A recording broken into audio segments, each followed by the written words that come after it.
Hero Nani కాదు కాదు, radio jockey కాదు, అసిస్టెంట్ డైరెక్టర్ నుండి నిర్మాతలకు మినిమం హీరో వరకు natural star birthday special story. ఈరోజు హీరో నాని పుట్టినరోజు.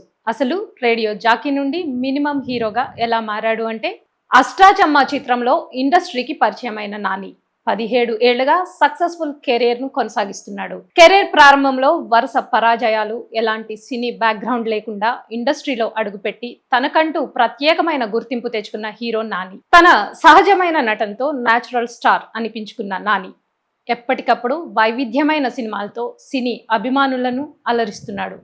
ఈ క్రమంలో తనకంటూ సెపరేట్ ఫ్యాన్ ఫాలోయింగ్ ఏర్పరచుకుని హీరోగా సొంత మార్కెట్ను క్రియేట్ చేసుకున్నాడు.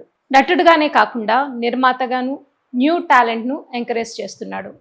చిన్న హీరో స్థాయి నుంచి ఇప్పుడు ఏకంగా మెగాస్టార్ చిరంజీవి సినిమాకి ప్రొడ్యూసర్గా వ్యవహరించే రేంజ్కి ఎదిగిన నాని 41వ పుట్టినరోజు నేడు. ఈ సందర్భంగా బర్త్డే విషెస్ అందజేస్తూ ఆయన సినీ వ్యక్తిగత జీవితంలోని కొన్ని ఆసక్తికరమైన విషయాలను తెలుసుకుందాం. నాని అసలు పేరు గంటా నవీన్ బాబు. ఫిబ్రవరి 24, 1984న ఆంధ్రప్రదేశ్లోని కృష్ణా జిల్లా చల్లపల్లిలో జన్మించాడు. తల్లిదండ్రులు హైదరాబాద్లో సెటిల్ అవ్వడం వల్ల అతని స్టడీ అంతా అక్కడే సాగింది. సిటీలోని సెయింట్ ఆల్ఫోన్సా హై స్కూల్లో చదివాడు. ఆపై ఎస్ఆర్ నగర్లో నారాయణ జూనియర్ కాలేజ్లో ఇంటర్మీడియట్, సికింద్రాబాద్లోని వెస్లీ కాలేజ్లో డిగ్రీ పూర్తి చేశాడు. గ్రాడ్యుయేషన్ అయిన తర్వాత సినిమాల మీద ఇంట్రెస్ట్తో డైరెక్టర్ అవ్వాలని నిర్ణయించుకున్నాడు. ఇండస్ట్రీకి వచ్చి దర్శకుడు బాపు దగ్గర డైరెక్షన్ డిపార్ట్మెంట్లో జాయిన్ అయ్యాడు. రాధాగోపాలం 2005లో చిత్రానికి ఏడీగా పనిచేశాడు.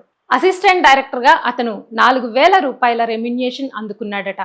కె రాఘవేంద్రరావు వద్ద అల్లరి బుల్లోడు 2005లో, శ్రీను వైట్లతో కలిసి డి 2007లో వంటి చిత్రాలకు పనిచేశాడు నాని. అయితే సొంతంగా స్క్రిప్ట్ రాసుకోవాలనే ఉద్దేశంతో కాస్త బ్రేక్ తీసుకున్నాడు. తన ఫ్రెండ్ సలహా మేరకు వరల్డ్ స్పేస్ శాటిలైట్ ఛానల్లో రేడియో జాకీగా చేరాడు. అక్కడ ఆర్జేగా 1 ఏడాది పాటు నాన్ స్టాప్ నాని అనే ప్రోగ్రాం చేశాడు. ఆ సమయంలో నానికి అనుకోకుండా సినిమాల్లో నటించే అవకాశం వచ్చింది. దర్శకుడు ఇంద్రగంటి మోహన్ కృష్ణ అష్టాచమ్మా చిత్రంలో నటించే ఛాన్స్ ఇచ్చాడు. ముందుగా అవసరాల శ్రీనివాస్ పాత్రను ఆఫర్ చేసినప్పటికీ చివరకు హీరో రోల్లోకి తీసుకున్నారు. ఆ విధంగా 2008లో నాని హీరోగా తెలుగు ప్రేక్షకులకు పరిచయం అయ్యాడు. అలా మొదలైంది 2011 మూవీతో నానికి మంచి బ్రేక్ వచ్చింది. ఆ తర్వాత వరుస అవకాశాలు అందుకున్నాడు. ఎస్ఎస్ రాజమౌళితో చేసిన ఈగా సినిమా బ్లాక్ బస్టర్ హిట్ ఇచ్చింది. అయితే ఒకానొక దశలో యువ హీరోకి బ్యాక్ టు బ్యాక్ భారీ ఫ్లాప్స్ పడ్డాయి. స్టార్ డైరెక్టర్తో చేసిన సినిమాలన్నీ తీవ్ర నిరాశపరిచాయి. ముఖ్యంగా మాస్ హీరో అనిపించుకోవాలని చేసిన ప్రయత్నాలన్నీ బెడిసి కొట్టాయి. అయినా సరే డీలా పడకుండా కొత్త దర్శకులను ఎంకరేజ్ చేస్తూ సక్సెస్ ట్రాక్ ఎక్కాడు. అక్కడి నుంచి ఒక్కో మెట్టు ఎక్కుతూ నిర్మాతల హీరో, మినిమం గ్యారంటీ హీరో అనిపించుకుంటూ వస్తున్నాడు. కరోనా పాండమిక్ టైంలో 2 చిత్రాలను డైరెక్ట్ చేసి ఓటీటీలో రిలీజ్ చేసిన నాని కోవిడ్ తర్వాత 5 సినిమాలను థియేటర్లో విడుదల చేశారు. తన సొంత స్టార్డమ్ను ఎలివేట్ చేయడమే కాకుండా సక్సెస్ఫుల్ చిత్రాలతో తెలుగు సినిమా అభివృద్ధికి తనకంటూ కృషి చేశారు. దసరా చిత్రంతో 100 కోట్ల క్లబ్లో చేరాడు. సరిపోదా శనివారం సినిమాతో మరో 100 కోట్లు కొట్టాడు. ప్రస్తుతం హిట్ 3 థర్డ్ కేస్ చిత్రంతో ఆడియన్స్ ముందుకు రావడానికి రెడీ అవుతున్నాడు.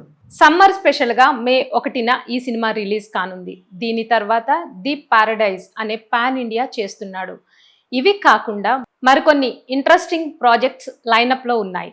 డి ఫర్ దోపిడి 2013లో ఈ సినిమాతో నిర్మాతగా మారిన నాని వాల్ పోస్టర్ సినిమా అనే బ్యానర్లో కంటెంట్ ఓరియంటెడ్ చిత్రాలను నిర్మించడం మొదలుపెట్టాడు.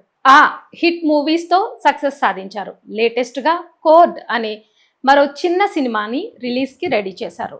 త్వరలో సెట్స్ మీదకు వెళ్లనున్న చిరంజీవి, శ్రీకాంత్ ఓదెలా చిత్రానికి ప్రజెంటర్గా వ్యవహరించనున్నాడు. దీనికోసం యునానిమస్ అనే ప్రొడక్షన్ హౌస్ను స్టార్ట్ చేస్తున్నాడు. హీరో అవ్వకపోయుంటే ఖచ్చితంగా థియేటర్లో ప్రాజెక్టర్ ఆపరేటర్గా పనిచేస్తూ ఉండేవాడినని నాని గతంలో ఓ సందర్భంలో అన్నారు. వైజాగ్కు చెందిన అంజనా అనే అమ్మాయిని ప్రేమించి పెళ్లి చేసుకున్నాడు. వీరికి అర్జున్ అనే ఒక కొడుకున్నాడు. నాని సోదరి గంటా దీప్తి కూడా ఇండస్ట్రీలో అడుగుపెట్టింది. ఆమెను డైరెక్టర్గా పరిచయం చేస్తూ మీట్ క్యూట్ అనే అందాలజీని రూపొందించారు నాని.